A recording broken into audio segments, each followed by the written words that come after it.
26 जनवरी है तो कुछ कोशिश।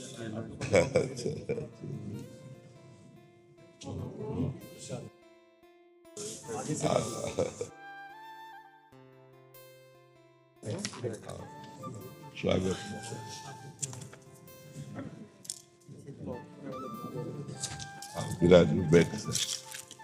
बड़ा हर्ष का विषय है कि आप सब आज दर्शन दिए 26 जनवरी को। ये बहुत हर्ष का विषय है। ठीक है। सबको हम हृदय से आप लोगों को बहुत प्यार करते हैं। बहुत बड़ी तपस्या कर रहे हैं आप लोग। आपकी कोई नौकरी नहीं है। इसे जो लोग नौकरी समझते हैं, नौकरी नहीं है।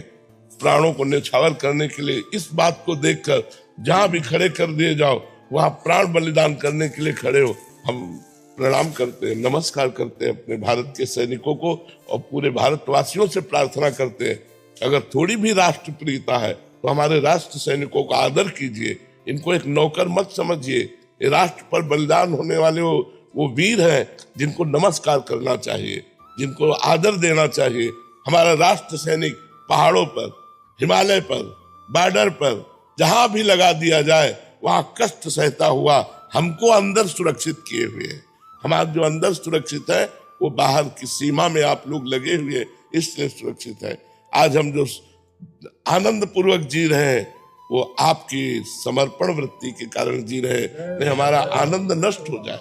ये जो हम देश के अंदर आनंद मना रहे हैं वो आपके वहां बॉर्डर पर खड़े हो, हम यहाँ आनंद मचाते हैं और वहां आप गोलियां खाते हैं। इसलिए हम पूरे भारतवासियों से प्रार्थना करेंगे, थोड़ी भी राष्ट्रप्रियता है तो हमारे राष्ट्र सैनिकों का आदर किया जाए, राष्ट्र सैनिकों को सम्मान दिया जाए जो हमारी राष्ट्र सुरक्षा में लगे हुए हैं। इनसे बढ़कर कोई नहीं है। कौन नहीं चाहता अपनी बीवी बच्चों के पास रहना। साल साल भर हो जाते हैं, चेहरा देखने को नहीं मिलता अपने गांव का, अपने नगर का, अपने परिवार का। फिर भी हमारा राष्ट्र सैनिक प्रसन्न होकर राष्ट्र पर बलिदान होने के लिए लगा है। ऐसे राष्ट्र सैनिकों का यदि सम्मान न हो तो इससे बड़ी हानि और कोई नहीं हो सकती। उत्साहवर्धन करना और सम्मान करना ये सम्माननीय है। जैसे संत सम्माननीय है वैसे सैनिक सम्माननीय है। हमारी दृष्टि में संत और सैनिक दोनों एक राशि हैं और दोनों एक ही भाव रखते हैं। संत अपने जीवन को तपस्या में करके पूरे राष्ट्र का संवर्धन सुख चाहता है और वो अपने प्राणों को बलिदान करके राष्ट्र की रक्षा चाहता है। इसलिए संत और सैनिक दोनों सम्माननीय है। सबको दिया। बाबा आप स्वस्थ रहे, कृपा बरसाए रखे बाबा। नहीं आज हमें बहुत अच्छा लगा। आप 26 जनवरी को आप दर्शन दिए आकर के, बहुत अच्छा लगा, बहुत अच्छा लगा। जय जय भारत माता की। दीप गोराई जी। राधे राधे महाराज। राधे राधे महाराज जी, आपके चरणों में कोटि कोटि प्रणाम। महाराज जी, एक प्रेमी वो होता है जिसमें प्रेमी को प्रिया से प्रेम की अपेक्षा होती है और उनके सानिध्य की आकांक्षा बनी रहती है, परंतु वो प्रेम कैसा जिसमें प्रेमी से भी कुछ भी चाह ना रह जाए, ना अपेक्षा रह जाए, मांग रह जाए। प्रेम तो इसे ही कहते हैं, उसे प्रेम नहीं कहते, उसे स्वार्थ कहते हैं। हम आपसे प्यार करते हैं, आप हमसे प्यार कीजिए, इसे स्वार्थ कहते हैं। इसीलिए चढ़ के मैन तुरंग पर चलिबो पावक माए, प्रेम पंथ अति कठिन है सबको निभात ना है। मोम के घोड़े पे बैठकर आग की ज्वाला को पार करना जैसे कठिन है क्योंकि पिघल जाएगा, ऐसे ही प्रेम का मार्ग निर्वाह करना कठिन है। यहाँ प्रेम कहाँ है, यहाँ तो स्वार्थ का तांडव हो रहा है। अपनी अपनी कामनाओं की पूर्ति और स्वार्थ का तांडव। प्रेम कहाँ है? प्रेम तो देखो ना, राष्ट्र प्रेमियों ने वंदे मातरम बोलकर फांसी का फंदा डाल लिया। प्रेम की परिभाषा अगर देखनी है तो देखो, धर्म प्रेमियों को दीवार पे चुनवा दिया गया, गर्दन उतार दी गई, पश्चाताप नहीं किया कि अन्य धर्म को स्वीकार कर ले। राष्ट्र के विरोधियों के सामने गर्दन नहीं झुकाई, कटवा ली। लौकिक प्रेम की बात कह रहा हूं। फिर भगवान का प्रेम तो विशुद्ध प्रेम है, सच्चिदानंद में। यहाँ प्रेम की परिभाषा कौन जानता? प्रेम की परिभाषा का मतलब यही है, मैं आपको चाहूँ, आप मुझे चाहो, मैं आपकी कामनाएं पूर्ण करूँ, आप मेरी कामनाएं पूर्ण करो। अगर कामना पूर्ण करने में बाधा हुई तो खत्म प्रेम। ये प्रेम है, ये शुद्ध काम है, स्वार्थ है, अज्ञान है। प्रेम तो बहुत बड़ी चीज होती है, जिससे प्रेम। एक बार लैला को पता चला कि मजनू को भोजन भी नहीं मिलता, बावरा बना घूमता है। लौकिक प्रेम का उदाहरण है। तो धनी घर की थी, राज परिवार की थी। उन्होंने आदेश कर दिया बाजार में, जहां भी जिस दुकान में जो भी मंजनू खाना चाहे उसका हिसाब मैं दूंगी। वहां जब हिसाब पहुंचा तो करोड़ों का पहुंचा, क्योंकि ऐलान सबको पता चल गया था। तो लाखों मंजनू रबड़ी खाने वाले निकल आए। तो उनका एक मंजनू इतना हिसाब, तो उनका पता नहीं कितने मंजनू हैं, तो वो सब मंजनू कह करके लेते हैं। तो लैला ने कहा, मैं असली मंजनू की पहचान जानती हूँ, कल कह दो लैला मिलना चाहती है। तो हजारों मंजनुओं की भीड़ लग गई, पर्दे में रहते थे। उन्होंने एक चाकू रखी और कटोरा रखा, बोले मैं मंजनू के दिल का खून चाहती हूँ। सब पीछे हटने लगे। जो रबड़ी खाने वाले मंजनू थे, जो असली मंजनू थे, जब उसे पता चला तो मुस्कुराया और चाकू उठाई।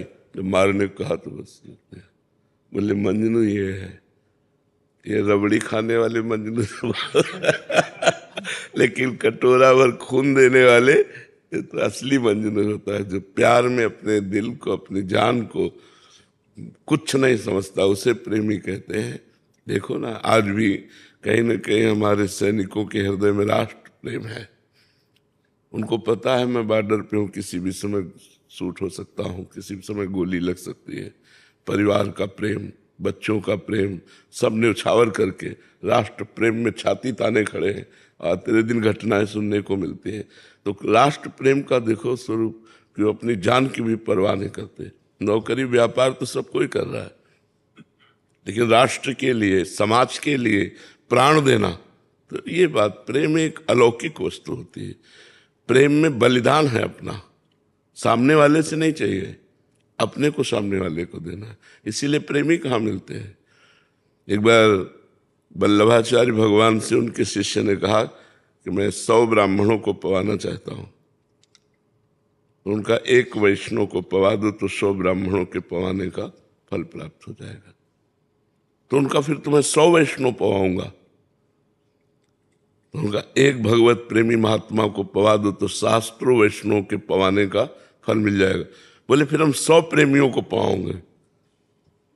तो आश्चर्यचकित होकर कहा, प्रेमी 100?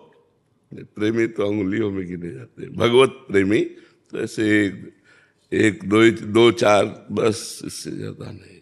जो कहो हरिवंश रस बिरलो समझनहार, एक दोई जो पाइए खोजी सब संसार। हम भगवान के मार्ग के पथिक हैं।